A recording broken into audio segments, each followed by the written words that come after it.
Sir CM Revanth Reddy ఇలాంటి స్టేట్మెంటే ఇచ్చారు. BRS బీజేపీకి ఓట్ షేర్ని తన ఓ క్యాడర్ అందరినీ కూడా సుఫారీ తీసుకుంది బీజేపీ దగ్గర బీఆర్ఎస్ అని చెప్పి కామెంట్ చేశారు 5 నియోజకవర్గాల్లో. ఆ వివరాలు నాకు తెలియదు. నిజంగానే అలాంటి ఎత్తుగడ ఉంటుందా సార్? కేసీఆర్ దగ్గర మీరు దగ్గర నుంచి చూశారు కదా కేసీఆర్. నాకు ఆ వివరాలు తెలియదు. మీ వల్ల రేవంత్ రెడ్డి కూడా మాట పడుతున్నట్టున్నాడు సార్. మీ వల్ల రేవంత్ రెడ్డి కూడా మాట పడుతున్నట్టున్నాడు. నా వల్ల ముఖ్యమంత్రి గారు మాట పడొద్దు అనేదే నాకు ఉంటుంది. కాకపోతే నిర్ణయం చేసింది కాంగ్రెస్ పార్టీ, సీట్లు ఇచ్చింది కాంగ్రెస్ పార్టీ.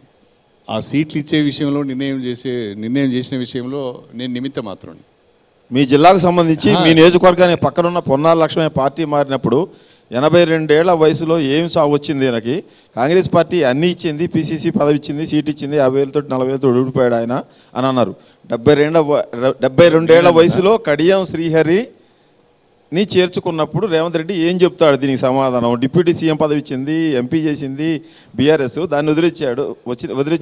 రాజకీయ పార్టీలకు ఎన్నికల సమయంలో ఎవరి వ్యూహాలు వాళ్ళకు ఉంటాయి.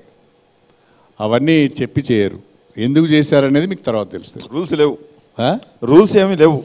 ఏమున్నాయి రూల్స్? అంతే. ఎవరి విజయం కొరకు ఎవరు వేసే ఎత్తుగడలు వాళ్ళకు ఉంటాయి, ఎవరి వ్యూహాలు వాళ్ళకు ఉంటాయి. ఆ వ్యూహాల ప్రకారము ఇవన్నీ కూడా ఇంప్లిమెంట్ చేస్తుంటారు. సార్ మొన్న ఒక ప్రెస్ మీట్లో పాలకుర్తిలో మాట్లాడుతూ మీరు మీటింగ్ అనుకుంటా, యశస్విని రెడ్డిని చూసి నేర్చుకో, సిగ్గు లేకుండా ఓడిపోయిన సిగ్గు లేకుండా మాట్లాడుతున్నాను అని ఎర్రబెల్లి ఉద్దేశించారు. అంటే ఓడిపోతే సిగ్గు ఉండొద్దా సార్? అలా కాదండి. ఇప్పుడు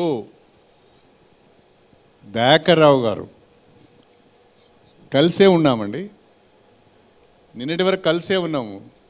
తెల్లారి వరకే కలిసి ఉన్నప్పుడు ఆయన ఇచ్చిన స్టేట్మెంట్లు చూడండి. అసెంబ్లీ సాక్షిగా 1-2 సార్లు మాట్లాడాడు. కడియం శ్రీహరి గారు ఆనెస్ట్, కడియం శ్రీహరి గారు గుడ్ అడ్మినిస్ట్రేటర్, కడియం శ్రీహరి గారు అనుభవశీలి అని చెప్పి ఎవరు మాట్లాడినలు? దయాకర్ రావు మాట్లాడు. మారంగానే ఇవన్నీ మారిపోతాయండి.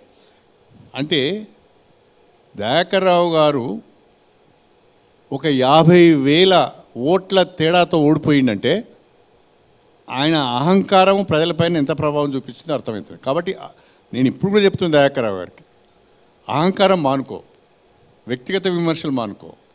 రాజకీయంగా ఉంటే మాట్లాడుకుందాం, చూసుకుందాం, కానీ వ్యక్తిగత విమర్శలకు ఆ స్థాయి 6 సార్లు నేను గెలిచినని చెప్పుకునే వ్యక్తి ఒక చిన్న అమ్మాయి, మనవరాలు ఏజ్ ఉన్న అమ్మాయి చేతిలో దారుణంగా దెబ్బతిని ఇంకా అహంకారం వదిలిపెట్టకుండా మాట్లాడుతూ ఉంటే మరి దానికి సమాధానం